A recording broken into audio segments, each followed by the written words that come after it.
Father, start with my town. Let your light rise again. Save my town, Lord, save my street. Let your mercy move these feet. Every home, every sound, your spirit turning hearts around.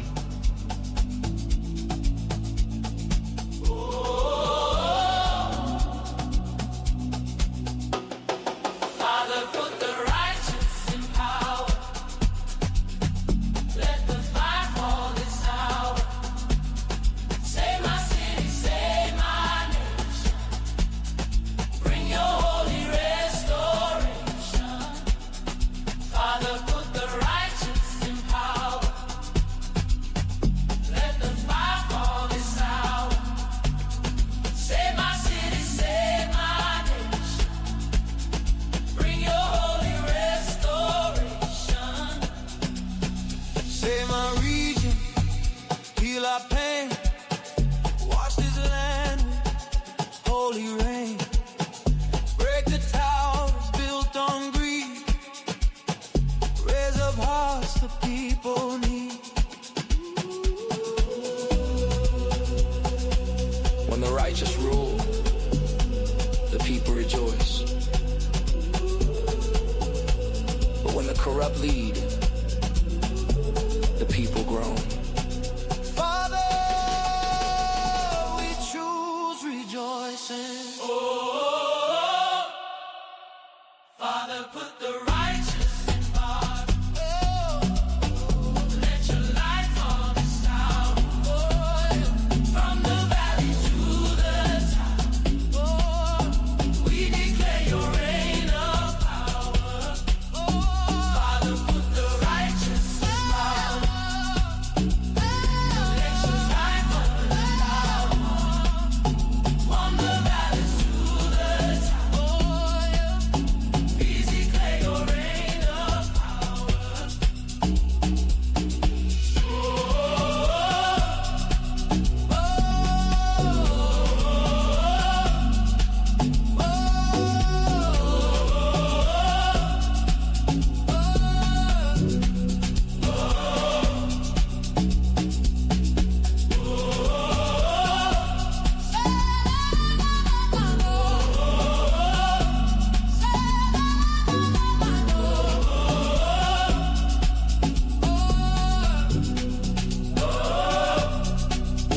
Father, put the righteous in power.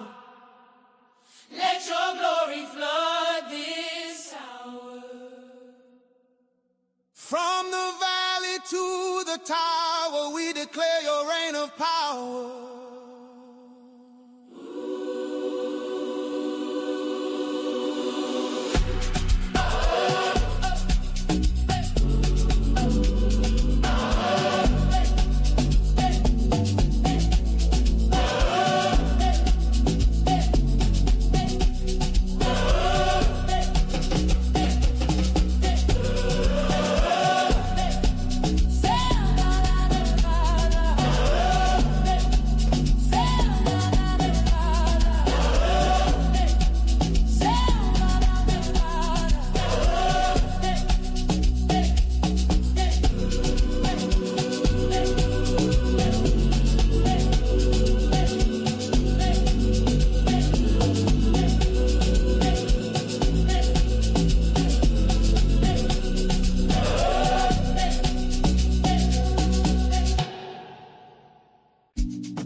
From the valleys to the skyline, we rise again. Hand in hand, we build this land, women and men. For our daughters, for our sons, for our home and pride. Let peace be our armor, and hope be our guide. Security brings the courage to dream. Accountability keeps our nation clean. Local hearts, local hands, we grow strong. Training the future, we all belong. Advance South Africa, advance. Together we stand, together we dance. We dance. See me sonke, we're one tribe, one chance for prosperity and unity. Advance.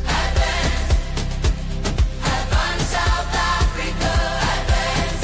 Hope in our hearts, courage in our stance. Up from Cape to Limpopo, from Karoo to the sand. We'll build what we desire. Advance. Advance. Advance. See me sonke. See me sonke. See me sonke.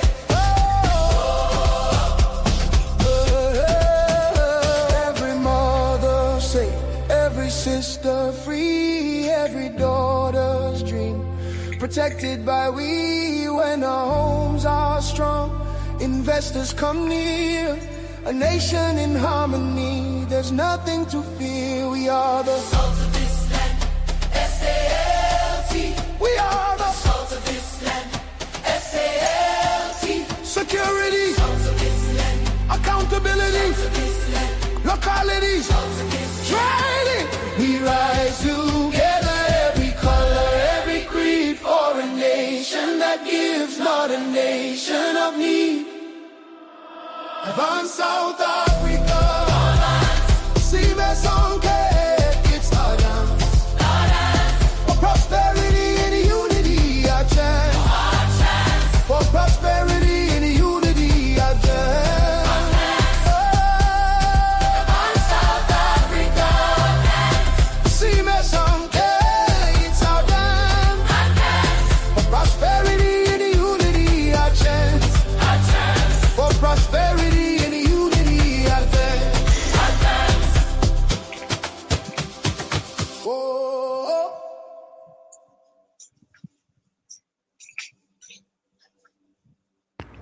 No, that song needs to be longer, man. Now I can hear you. I think we need to cook a longer version of that song. That's true. Lady J, what you eating? Hi there. Hi everyone. Hello, Joy. Lady J looking fly. Micaiah looking all gangster. Hi, Dr. Roy. Hello, man. Roy, Hello, sir. look, I'm eating. This is a diet. Fudge What's that? Ice cream? Caramel. Yeah, fudge and caramel ice cream. Check it this. No, man.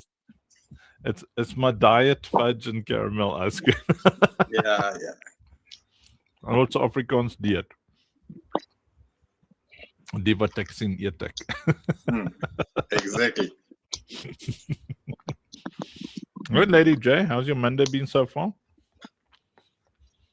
Tuesday. It's Tuesday, this side of town, so it's been treating me well. Ah, it's still Monday for me. Maybe I should go to bed at some point.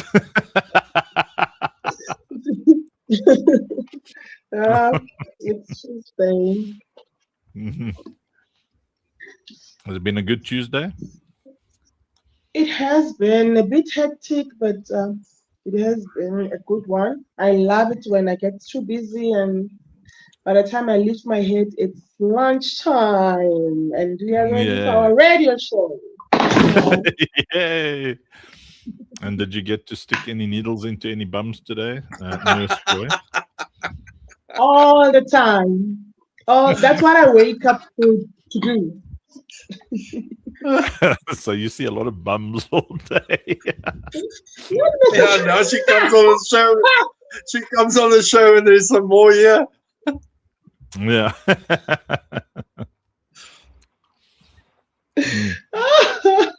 Mhm. Yeah. It's what I wake up to do every morning. Like, let me go and see them. Cute, man. Mikaya should come. Micaiah, are you going to go there to Joy's workplace and get a needle stuck in your bum? I'm definitely not going there. Oh, are you sure? She's like, aren't you excited about getting a needle stuck in your bum? Yeah, exactly. Yeah, you must know by the time. And how has the day been so far? Yeah, was it? How has your day been? I've been busy. I'm busy editing videos for things that we're busy launching. So I'm enjoying it. I like being creative. It's a lot of fun. Somebody has an echo. Somebody has something Awesome. else on somewhere. Probably Lady J. Yo, Lady That's J in great. the house. Somebody has an echo, Lady J. Yo, Lady Yeah, it's Lady J. J in the house. There's an echo there. Is it me? Yes, Yes. but it's okay. I will mute you whenever you're not speaking. Yes. See, like that. Now I've muted you, and then when I see you're about to speak, then I unmute you. Oh, that didn't work. Hey, cat.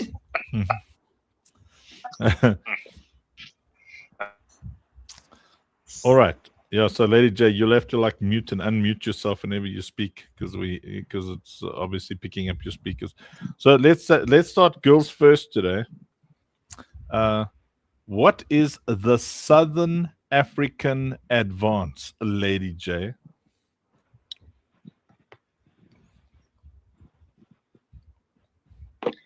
In short, I can just say the Southern African Advance is prosperity in unity. Who's uniting? Everyone who is tired of poverty, everyone who is tired of the gap between the poor and the rich, everyone who is tired of people being ill-treated, people being treated like a favor is being done unto them if they are getting service delivery. That's us. People who came together and said, you know what? Let us come together and form a political party look-alike. I liked who was saying yesterday that they have they've given us a new term, the supreme political party. I loved that. Yeah. So we've come together and we've said, you know what? Let us come up with policies that would be fair to everyone and where we can make sure that everyone prospers, implement them together with the community, get everyone involved. And yeah, here we are. We are those people who are coming with solutions. Nice. Can I? You can mute.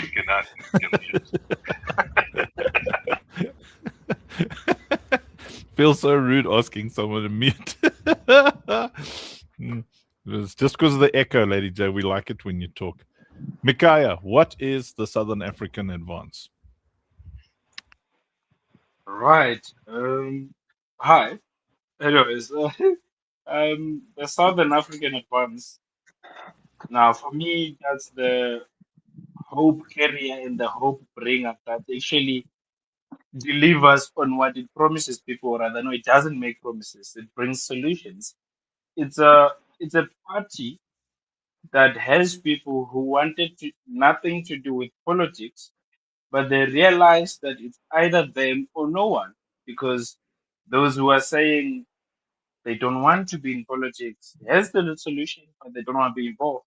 since we have the solution of a changed system, not of fighting anyone and ideologies, no, of changing systems. So uh, the Southern African Advance is a combination of people who has vision and people who are tired of poverty, people who are tired of what's happening in South Africa currently, especially in the political world, where you find that this system is keeping people at a please give me situation so that they can keep on exploiting their vote.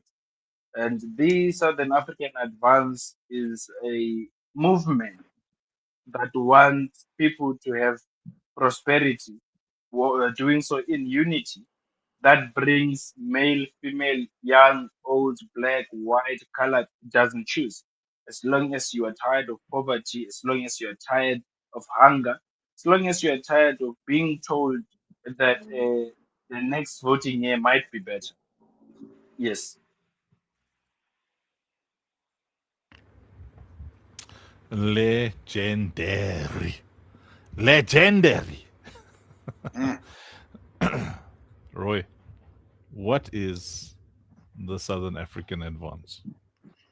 Andrew, the Southern African Advance is that one political party, that one group of people that when they say it, when they speak their salt, when they tell you exactly what sits behind Tsar, the Southern African Advance, then people say, wow, but why didn't I think of that? It sounds so simple yet so effective.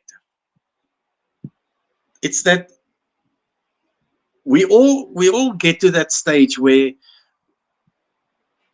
we stare at the blank wall and we say we can never be able, we'll never be able to surpass this. We'll never be able to get over this obstacle. It's just too tough. The economy is shot. Uh, our infrastructure in our municipality is broken down. And then you just sit and you listen to Salt and you say to yourself, wow, that's the answer. That's who TSA is. That's who the Southern African Advance is. If you think about it carefully and you listen carefully and you think about it afterwards and you mull it over in your head and you say to yourself, this is the solution that we've all been looking for so long. It's so simple, yet so effective. When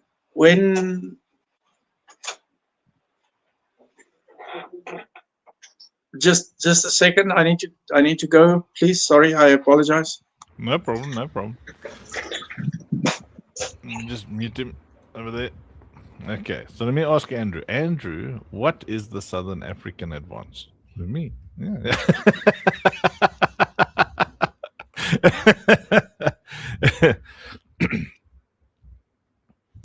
Well, it's a local municipal party that is going to be contesting 2026 local elections in Ngwathe.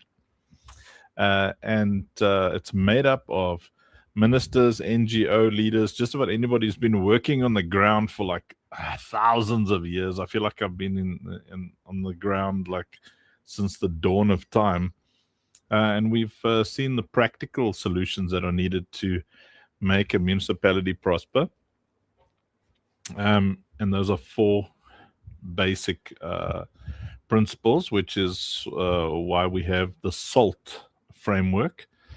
And that SALT framework, hey, Israel, good to see you, brother. So that SALT framework works like this. Number one, the S stands for security. So it's our first priority. We know we're going to take power 2026. So the moment we take power, we're shifting the entire financial priority of the municipality to security. So the two things that you focus on, if you're on a desert island, right? So you're on a desert island, and suddenly there you are. You've got nothing but the clothes on your back, which is most people in poverty. The two things that you have to secure first is water and a safe place, shelter.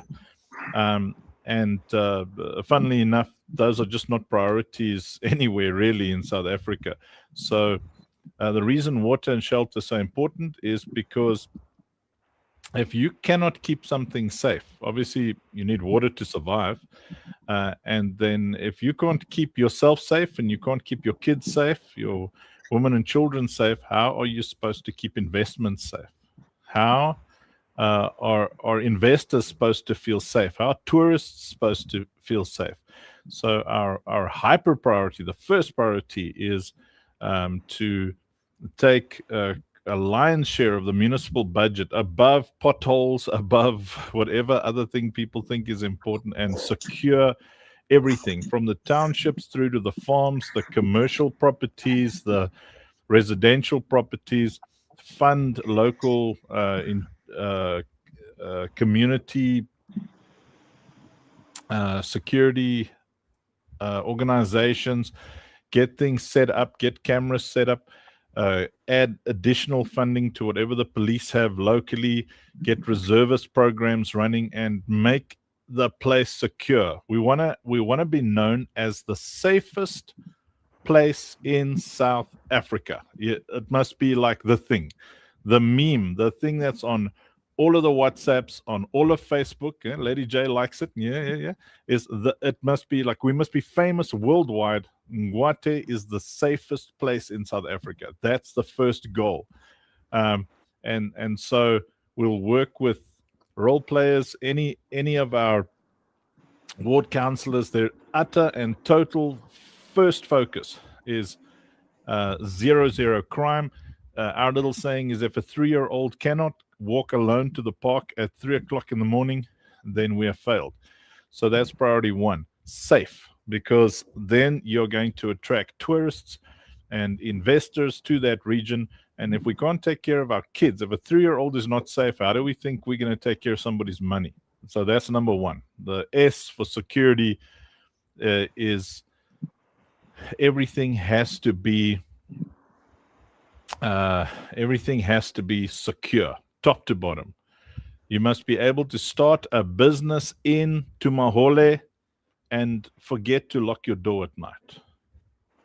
Because right now, and we'll get to that on the locality side of things, but right now, there's definitely more than 40 to 50 million rand exiting Tumahole every month, leaving Tumahole. So there's Tumahole is not the only township in Ngwathe, but I'm just talking about Tumahole as an example. Millions exit Tumahole because people can't set up businesses. They can't find investors because it's not safe. So that place needs to be secure. Different sections need to be given the option to set up secure villages. In other words, if the people of Winnie Mandela or Tokolo say that they would like to have a secure entry and exit system, they want a wall around the section, and they want an entry and exit gate system with biometric scanning. They want to see people's passports or IDs if they're not residents. They want to take photos of you. They want your number plate. Then that ward council will work with that ward and work with that section and say, listen, these people want this place safe so that they can have businesses that are not broken into. They want patrols, and the communities get to decide the level of security that they want, but everybody's going to have a certain level of security, so that investors can invest safely into high poverty areas as well. And then we don't hear nothing about farmers being in danger. That mustn't even be an option. It mustn't even be a thing. Our children must be safe. Our farmers must be safe. Our old people must be safe. Like in our region, we must be known across the country. Move to Ngwathe, it's safe there. Write that in the comments. Move to Ngwathe, it is safe there. That's what people must be saying. That's number one. Number two is the accountability system. And it's pretty cool. I shared that yesterday. I think I might still have it open here. Let me just have a quick squiz. So it's called the Open Ledger System. There it is. Okay, I'll share it quickly. So number 2 is on our accountability. It's called the Ngwathe Open Ledger System. And this is where every single person with a phone can see every cent going into the municipality and every cent going out. So this is just a mock-up. These aren't the actual numbers, but it'll show you the treasury balance, so how much is currently in the account, the total inflow, total outflow. Every single person will be able to see this.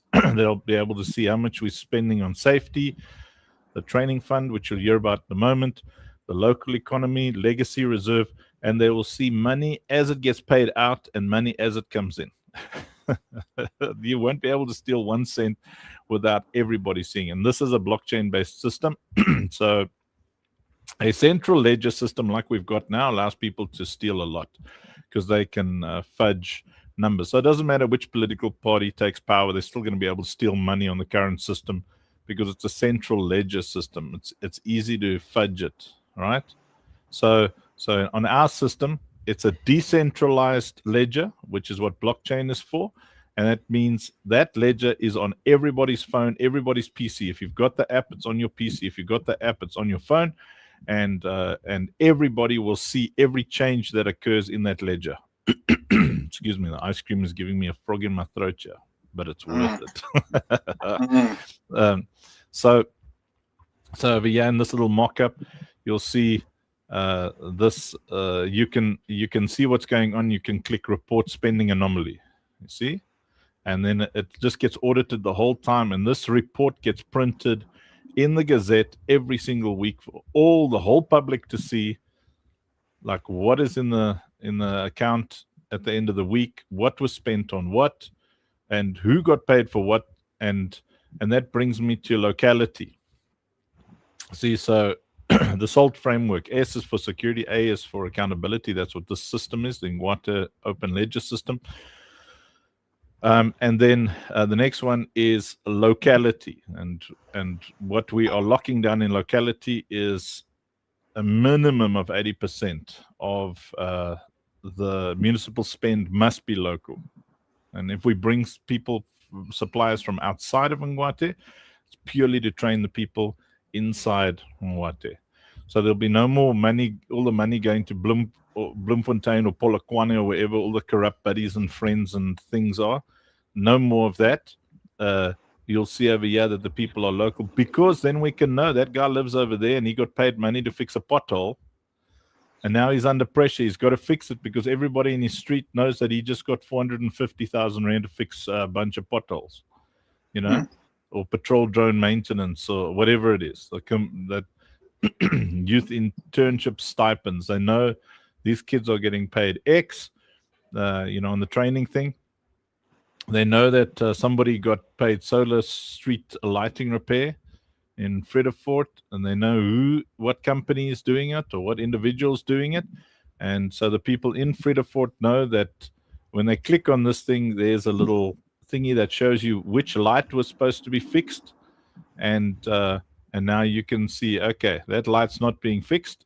And you can go to your ward councillor and say, listen, in Heilbron or Fredderfort, we're not feeling very safe, or the light wasn't fixed, money's not going where it's supposed to go, and you can report spending anomalies if you don't want to speak to anybody, and then it'll be on the system, and it'll be an AI assisted large language model that you can actually talk to. And it's 2026, man. What the heck? Why are we still typing things out on old computers and writing things on flattened trees, aka paper? And then, so that's SALT, is for training. You see, the training is where we prioritize via municipal funding and partnership funding with different stakeholders in government, to make sure that every single matriculant comes out of school is going to receive a internship stipend, and they are going to work at the local businesses. So we'll place them at the local businesses while they're learning, studying. So you come out of matric, and then you go and serve at the different businesses, and then you could end up with a full-time job, or you could then make up your mind about where you actually want to go and study afterwards. But you will know financial literacy, and you'll know marketing, and you know the basics of business, and you'll know job readiness programs. We're part of an organization that specializes in stuff like that, and there's a company called SA Accounting that they've got spectacular job readiness programs that we can roll out for our kids as they leave school. And that means that we have a well-trained workforce that's ready for the future. They come out of school, and sometimes it's up to 5,000 school leavers in the region, and imagine that amount of kids, even half of that, entering the workforce with stipends, working basically for free for the companies in the region. So farmers would have youngsters coming in there learning how to do professional farming, basic skills like welding and whatever. If someone's good with their hands, they're practical, they want to learn how to do those things, and they'd be able to go and work at those places, and those companies don't have to worry about salaries because it's an internship program, and they don't have to worry about firing lazy workers because they're students, they're interns, so they can be redeployed or they can lose the internship, and they don't have to worry about all these other limiting factors. We can treat them like students and smack those bums. Well, you can't literally smack a bum, but young people need to be told, hey, work. You answer hardship with hard work, not with hard moaning. Don't go to whine and whining. You answer it with hard work. So it's a great system. It's a lot of fun. Amen. So in essence, that's the SALT framework, and it's just those four things. And people ask, well, what do you stand for politically? What are your policies on this and that? Our policy is SALT. Those four things are our focus. We're a local municipality. If you want to know what we think about moral issues, everything from, abortion to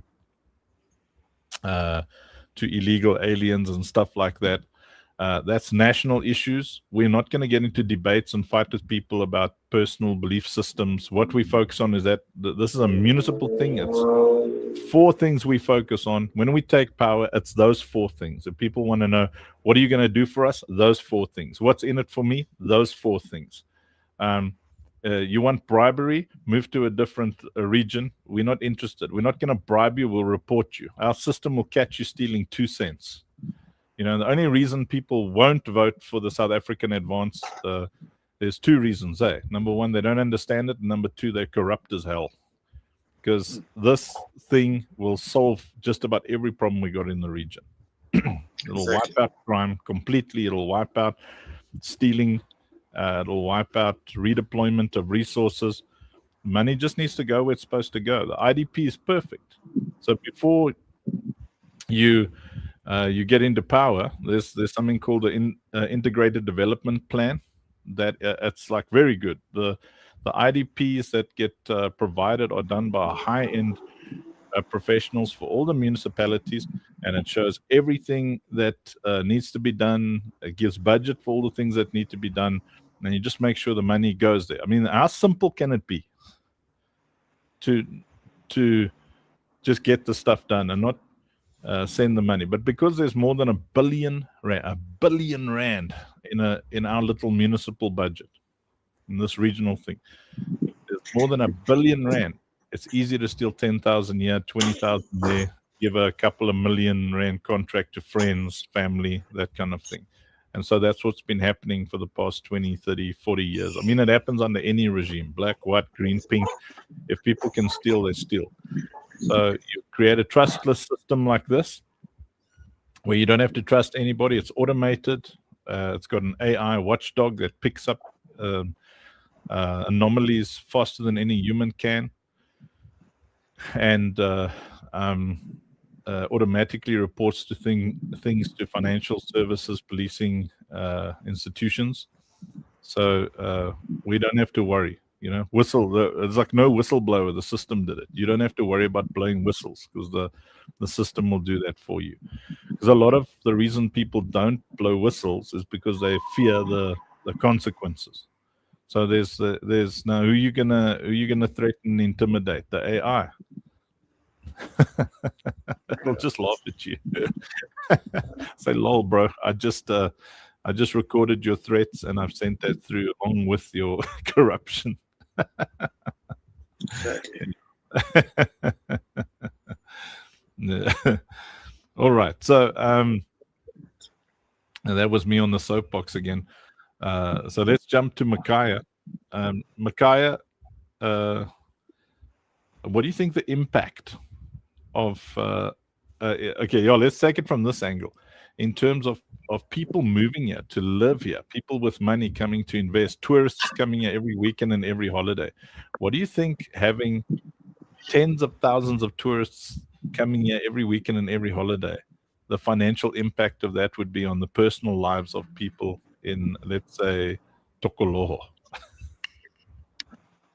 Ah, and speaking of Tukul, especially or specifically, well, I'm just gonna take it on the youth-based side.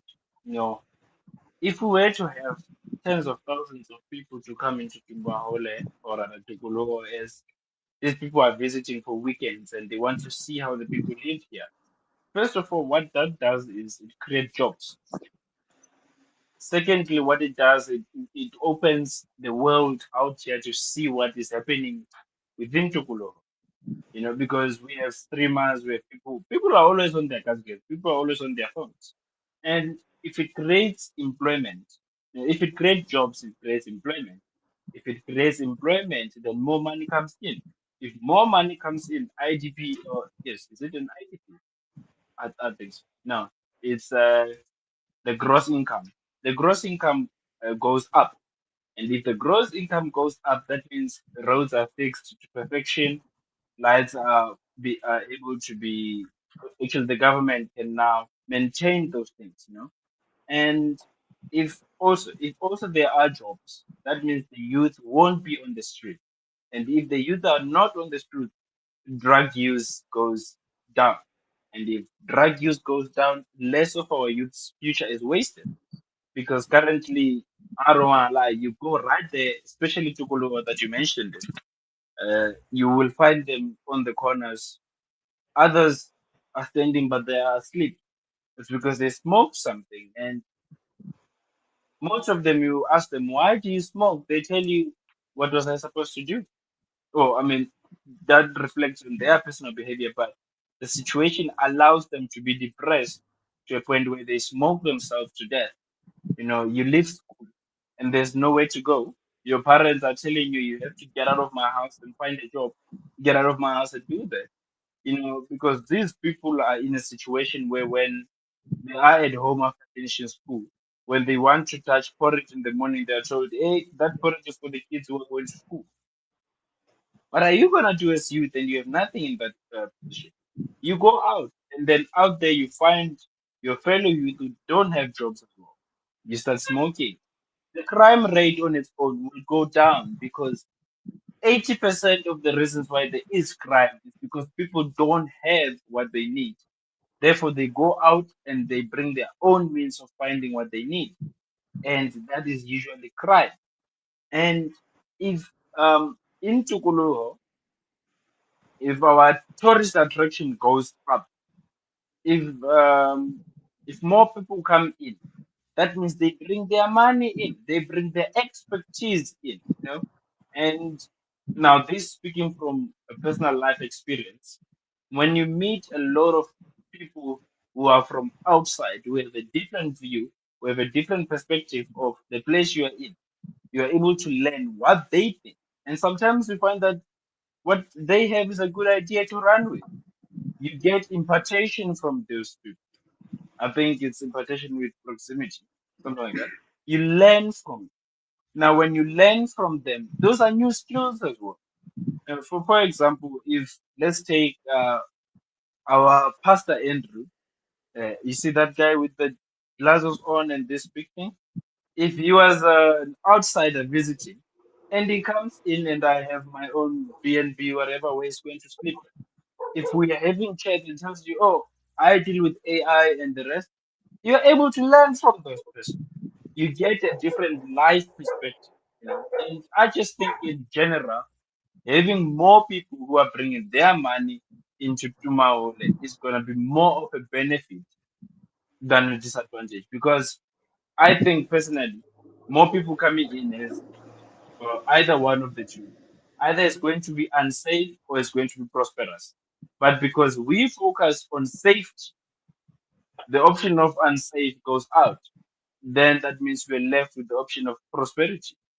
We're going to be prosperous. All we need is to start. And all we need for us to start is to vote for that. Yes. Amazing, man. Yes, yes, yes, yes, yes. Now, I mean, I don't know, Lady J. I must ask this question now. I know you live in town. Okay, I know you're fancy pants, weighty toity, la di da di.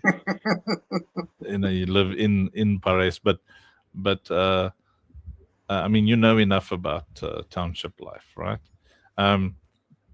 Like, there's a particular vibe there that would be awesome if whiteys are kind of in general kind of scared. White people are nervous and scared to go walk around in a township.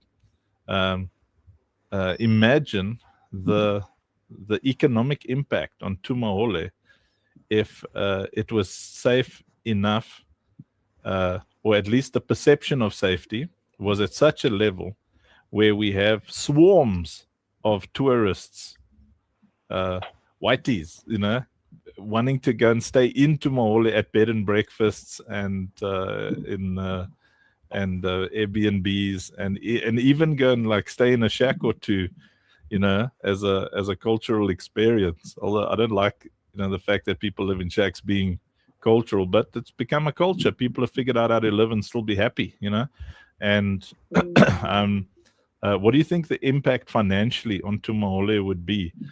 What's Fredefort? That Mokwalo? What's no, Fredefort Township? Is it Mokwalo? Contrary, yes. So imagine places like that, and Kopis and like, what do you think the financial impact would be for those people? Hey, Reb, you know what, ne? It would be such a great thing to happen to everyone. And first of all, I may be fancy pants, but I'm still in the location. No, I thought you were staying in town. Are you staying in Tumahole? I stay in Tokoloa. You stay in Tokoloa. Wow. You're so fancy pants. Yeah, I'm staying in Tokoloa with the rest of the community there. Yeah, but the economic impact would be so great because it would mean that there are more opportunities for our people. There will be business opportunities for them. There will be opportunities for them to get people to invest into their businesses because now our community will be safe. Like we usually say, if I get up now and I go and look for a funder for a business, let's say I want to fix cell phones or I want to sell cell phones, I want to have a glass door and all that, no one is ever going to want to invest in that business.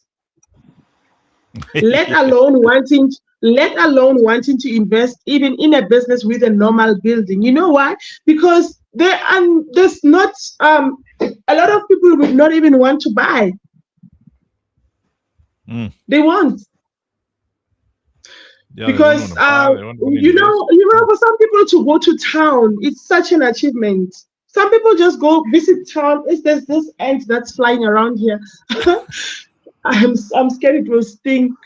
Some people, it's an event for some people to go to town because of the level of poverty. So if we make sure that everyone's life is upgraded, we work together to make sure that everyone's life is upgraded, and people will even forget that there's something called town because it will almost look similar.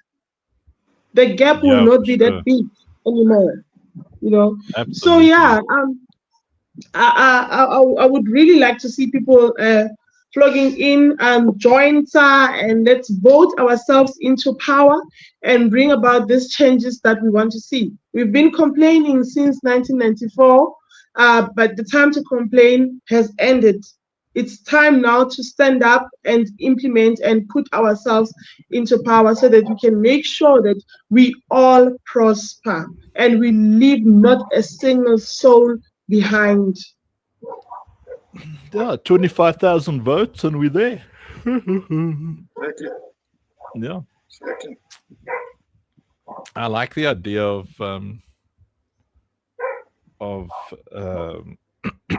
business staying in the townships. I mean, because think, uh, if there's 1,000 people in the township earning 1,000 rand a month, just think. I mean, there's a lot more. But just think if there's 1,000, that's 1,000,000 rand a month leaving the township. It's leaving. It's going into town. It's going to Choppies and ShopRite. Even when you go spend your money at USave, it's leaving. It's going to ShopRite's headquarters. Doesn't It's so. So we need to figure out how to keep the money there. That's that locality thing. We need to make it number one. If it's safe, people can set up commerce. They can. People can set up nice shops in the location, nice, high, top notch standard shops. So much that you won't even feel the difference when you are in town and when you are in the location. We want to close that gap. And we know it's possible and it's going to happen. It's possible, man. Yeah, about 30 years ago, I was in Soweto. So you go past Southgate there, and you go and you keep going, and then there's a petrol station on the left hand side, and someone had built a. It's like they bought a small holding, and then they built a big wall around it, and it was. And I was there. I think I was there in 1993 or four. No, it was not. 92, 93. I was busy ministering. I was handing out packs, and I got caught between some people marching and some yellow vehicles with spray cannons and a lot of tear gas. And someone invited me because I was sick, and someone invited me just to come in there and wash. And when I went in there, it was Soweto residents, black people, who they'd set up this place, and there was must have been 20 or so houses surrounded by it's an ugly old wall that they built, but it looks like something out of apocalypse movie, where they're keeping the zombies out. It's like these big ugly walls that they've used whatever they could find to make these walls. But when you went in there, it was safe. People were standing guard. It was very cool. And like it stuck in my head from then. I thought, man, like if these people in because back then Soweto was no joke. Even if you were suspected of working with the police, they'll necklace you. If you were suspected if you were ANC and that person was in Ngwathe where Sizwe, if you were suspected of being anything opposite, it's a lot calmer now. But back then, you get killed, and these guys, still in that madness, managed to create this little safe space where they could raise their kids and stuff. It was like a pastor and a church, and then they had this little compound. And if they could do it in those times, in utter chaos, we're in times of peace and prosperity. The whole world is going through a financial recession right now. So it's not like, it's just South Africa is struggling, but it is peace. It's a time of peace and prosperity. We've got more access to tools to enrich people's lives than ever in history right now. So there's no reason why we can't create exciting businesses and stuff in townships, and we have to make sure that there's fast internet everywhere. But yeah, let's hand off to Roy. Roy, you're full of thoughts. I see it. I see your heart is going. Doof, doof, doof. Absolutely. My dream is to see over weekends when those thousands and thousands of cars starts up in Gauteng and crosses the Vaal River to come and visit Parys and Tumahole, that the place of destination that they're going to is not only Parys, that they're going to venture into Tumahole, and there's street cafes and restaurants and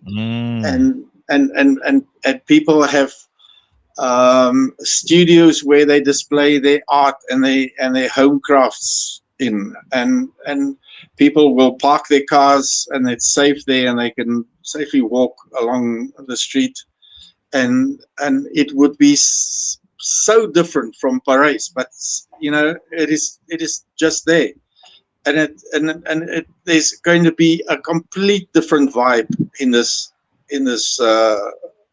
town of ours. And remember, just like prosperity flows over from Parys into Tumahole, into Skonkerville, the same will happen to our neighboring towns that is part of the Ngwathe municipality group. If we prosper, they will prosper. If things start happening here, it will flow over and it will happen in their towns as well. If their infrastructure is sorted and it is safe as ours is, and the same policies that we have here will be implemented there, they can benefit from exactly the same prosperity that we're going to ride that wave into. It would be an oasis to live in, and people are going to say, we also want this. Why is it so difficult to grasp this? We don't want to enrich a few people, and we need to have these policies implemented so that the community will prosper. We have wasted all this time by party politics and where has it brought us? We need to fight for this prosperity, and the ground needs to be prepared and cultivated and ready for the harvest, ready for the feast to come. And no better place to start it here in Ngwathe, and no better policies than the salt policies. Simple as that. Absolutely. I was just thinking now, I got a little grin on my face, so I thought of as Josiah Kumalo says, it sounds about accountability, safety, local economy, skills development, funded by municipality, and absorbed after acquiring skills. Yeah, Mr. Kumalo's really, he understands it. He's got the vision. But I was having a grin, and I thought of, you imagine this like little plastani, this farmer's wife, and then she's like all excited about going to the coffee shop there in Mukwalo. Like, people, they'll travel far to go to their favorite spot, they say, ooh, because they've made a friend, and they'll go sit there for 3-4 hours just to chat to the shop owner, have a nice cup of coffee and a cookie. So I don't think there's so much. I'm a white person, so I know, how I feel about black people, and I speak to a lot of white people, and I kind of know how they feel about, and I haven't run into racism in a long time, like a long time. What I have run into is insecurity. People just don't know, they like, I hang out with a lot of, wealthy and powerful people, and like I noted that the more wealthy and powerful people are, the less it is about color. They sit there white and black together because they're all green. They all got money, So up there, they're all the same color. They're all green. But if you go lower and lower and lower, people are looking for someone to blame. So then it's then the black people blame the white people blame the black people, then they blame the Mozambicans and the Zimbabweans and the Zulus blame the Xhosa and the Xhosa blame the Sotho. Like people are looking for someone to blame for their situation. But the moment you start solving those problems and you remove that insecurity, people hang out. They're friends. They enjoy the differences. They really do. I enjoyed immensely. You have a braai. Well, I mean, you see with our ministry, it's like every possible nation and culture and whatever hangs out together. And more and more you see that it's actually an insecurity thing.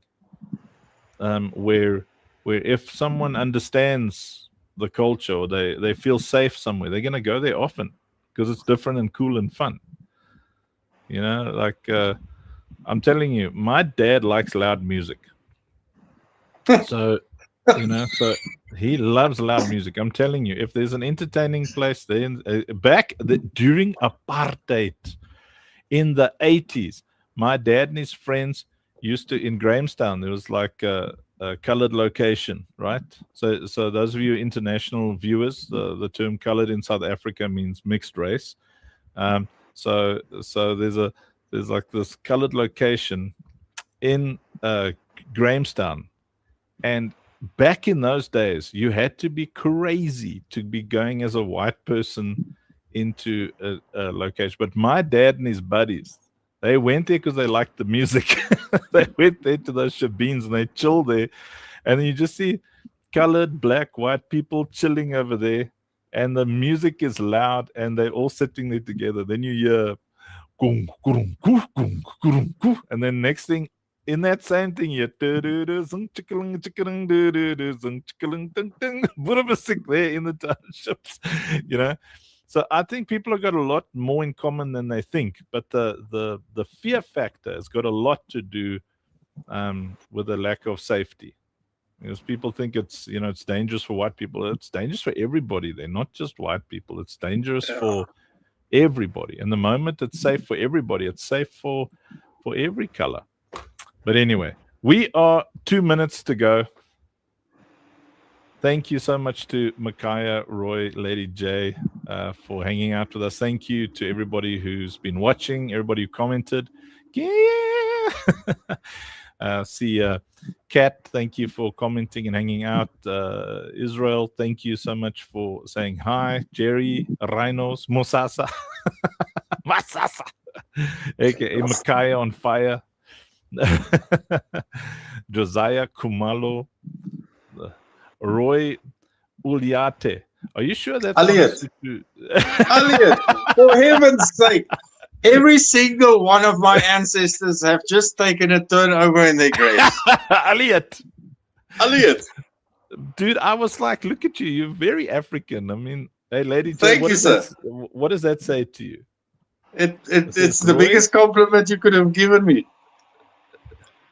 Me and my friends, by the way, we all hung out in the 80s at Kippie's next to the Market Theatre. Yeah, man. Yeah, this boy Tumelo. Hey, boy Tumelo. Whoopsie. Lady J, did you fall or did your phone fall? My phone fell. I'm still okay. I'm intact. Yes, I love it. Move to Ngwathe, it's safe there. That must actually be our security slogan. It's just like our dream, our goal is a big campaign. So people must talk about it. So, oh, you must move to Ngwathe, it's safe there. Anyway, we are going into overtime. What do we want? We want to listen to Save My City or Advance South Africa Advance? Save My City. Yeah. Okay, let's go. Father, let us be prosperous. Amen. Supra-political.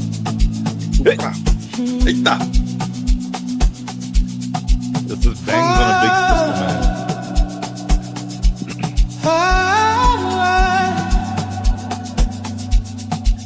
Thank you for hanging out. Yeah, thank you. See you all tomorrow. Doodle.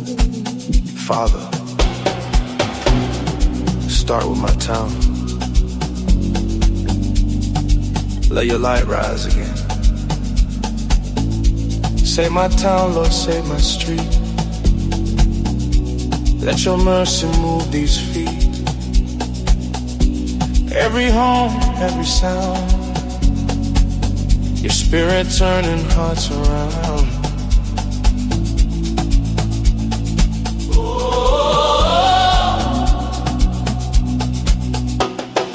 Father, put the righteous in power. Let the fire fall this hour. Save my city, save my nation. Bring your holy restoration. Father, put the righteous in power. Let the fire fall this hour. Save my city, save my nation. Bring your holy restoration.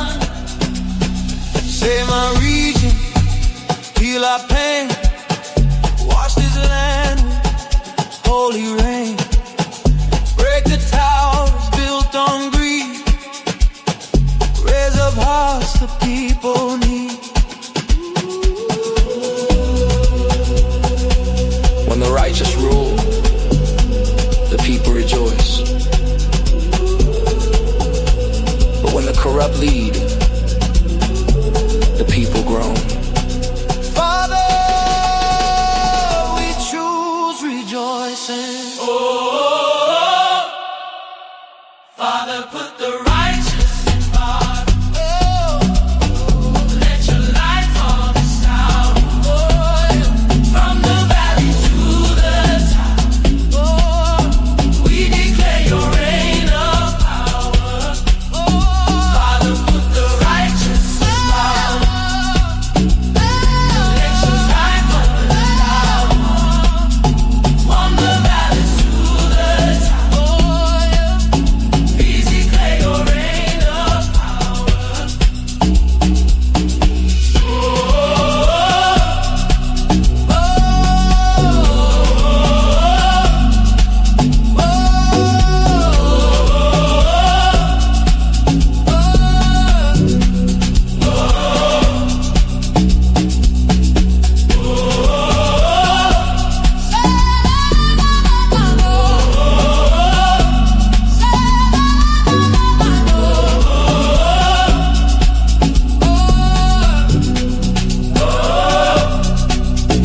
Father, put the righteous in power. Let your glory flood this hour. From the valley to the tower, we declare your reign of power.